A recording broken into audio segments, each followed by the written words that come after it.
Спасибо. Тогда долго, чтобы вас Мгм. не держать, начнем. В общем, Рамзан Кадыров, понятно, личность вообще просто одиозная, и все, что он делает, не остается без внимания, естественно. Я бы хотела сначала, наверное, все-таки его обсудить. Он очень много высказывается в последнее время. Так они это еще очень интересно делают параллельно с Пригожиным. И как вы думаете, действительно, он у Путина на каком-то особом счету? То есть он себе так много позволяет? Почему? Все, что говорит Кадыров, считайте, это говорит Путин, то есть его устами. Вот даже последнее его заявление, что нужно нанести удар тактическим оружием по Украине. То есть, ну, это бессилие, это агония.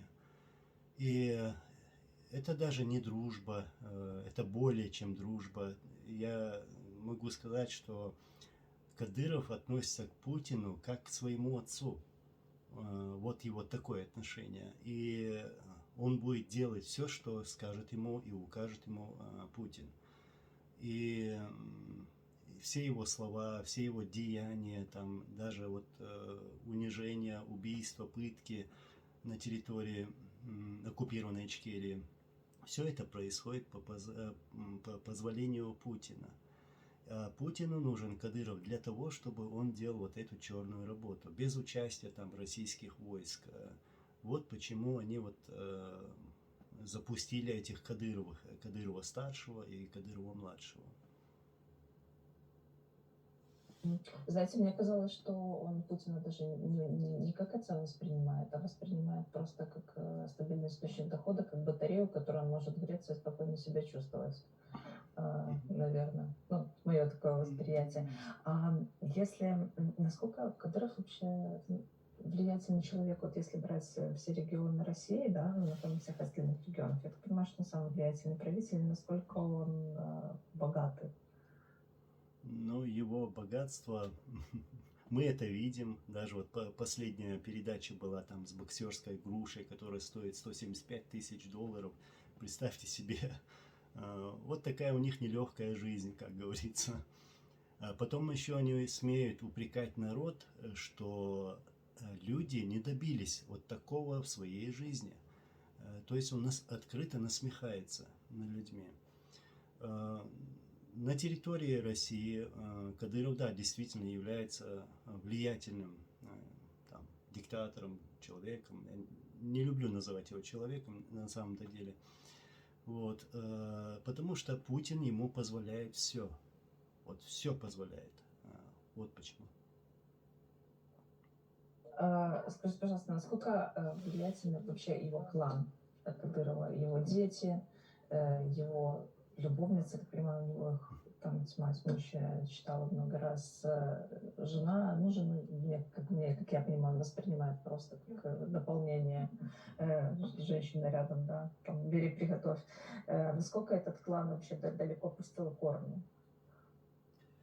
Все его родственники где-то занимают какие-то должности. Да? Дочь, как вы сказали, его жены, родственники, вот, близкие, дальние родственники, все занимают какие-то должности. И им тоже все дозволено, все позволено, все прощается, что бы они там ни сделали. Я вот даже скажу, кто такие Кадыровы. Я, наверное, их лучше всех знаю, потому что Кадыров-старший когда-то был муфтием Ичкерии. И помню его, как он призывал убивать русских.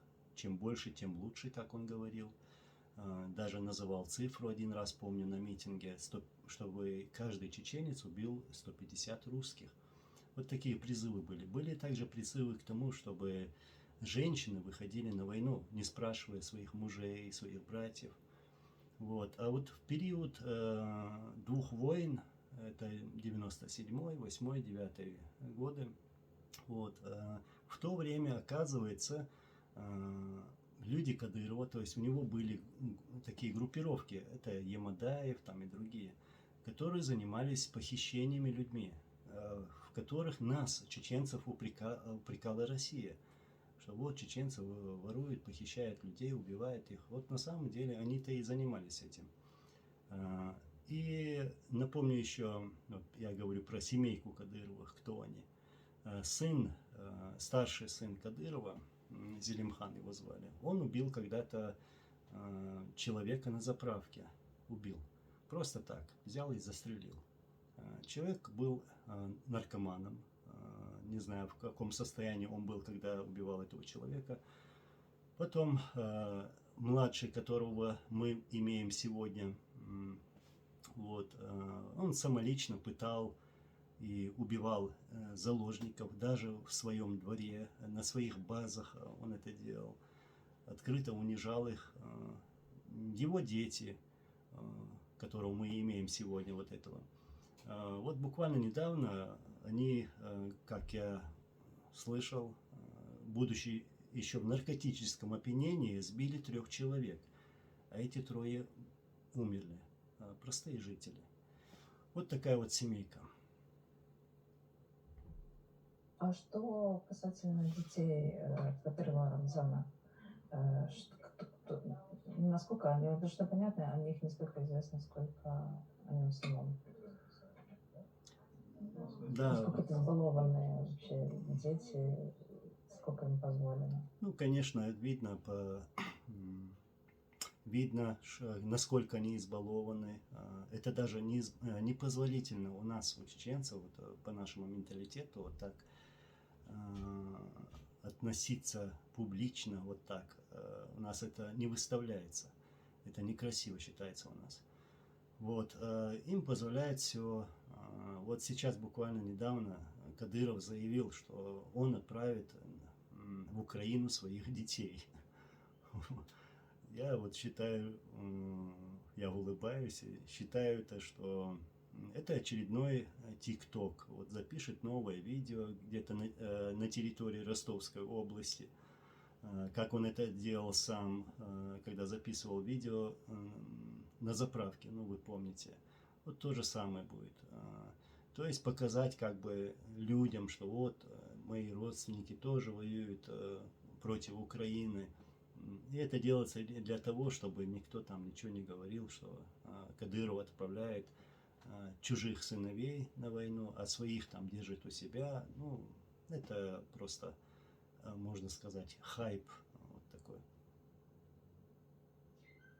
Он их хоть любит вообще, или что? Как вы думаете, на чем базируется его чувство, или как это можно назвать? Как еще? Как вы сказали? Я говорю, он их вообще любит? На чем базируется его чувство? Или как-то по-другому это можно назвать? Я не знаю вот его отношение к ним. И, если честно, говорить об этом не хочу, но отец, сын, сыновья, вот, ну это понятно. Есть, наверное, такое. Ну, я так понимаю, это как в фильме «Диктатор», если вы смотрели. Там Саша Барон Коэн играл и срежиссировал. Это вот примерно то же самое, да, то есть сам играю, сам пою, везде побеждаю. То же самое, кстати, у детей. Ну, я уже, зная этого Кадырова, зная, что он творил и делал, и сегодня делает, я могу с уверенностью сказать, что он способен на все. И вы знаете ту версию об убийстве его отца, что он тоже причастен в этом. Я в эту версию тоже верю. Да, на самом деле я тоже думаю, что люди, ну, такого плана, люди, не знаю, ну, люди, это человека, мы правильно сказали, его назвать нельзя, это, ну, в общем, личности способны на такое. Сейчас я еще хотела, может быть, один вопрос задать только. Ну, в принципе, мы поговорили на самом деле практически про все, наверное. Ну, вот, да, вот что хотела, главное, думаю, что-то забыла. Можно ли провести параллель? Вы же прекрасно знаете, кто такой Лукашенко, Коля Лукашенко. Можно ли здесь провести параллель? Какую? Ну, если попытаться провести такую параллель, нет, наш хуже. Наш хуже. Нет такого, знаете, у нас в истории такого предателя не было, такого душегуба, убийцу, вот, врага чеченского народа. У нас такого не было никогда. Единственное, что мы можем вспомнить из нашей чеченской истории, вот был такой предатель, там, Мазлак Ушаев, который, да, там расстреливал, убивал чеченцев, но я даже не сравнил бы его с Лукашенко. Лукашенко слишком осторожный, да, не такой уж, как Кадыров. Ну, это большая разница. Ну да, я понимаю, конечно. Мгм. На самом деле так и есть. Ну, Там хотя бы какие-то чувства, что-то там есть. И мгм. еще у меня такой вопрос последний тоже. Может быть, вы припомните или подскажете, где можно искать какие-то скандалы, связанные с детьми Рамзана Кадырова? Что-то такое было, какие-то громкие дела, потому что я ничего не припомню. Как? И какие-то, может быть, скандалы, связанные с детьми Кадырова младшего, ну, в смысле Рамзана. Или где-то можно, какой-то агрегатор, где можно посмотреть новости, поискать. Может, Ну, подскажете? там были такие мелочи, где сыновья Кадырова поехали куда-то в Россию, не помню, кажется, Пятигорск был или Кисловодск. Там их где-то в каком-то баре остановили, там полиция их приехала с оружием, их поймали, вот такое у них происходило. Ну, в общем,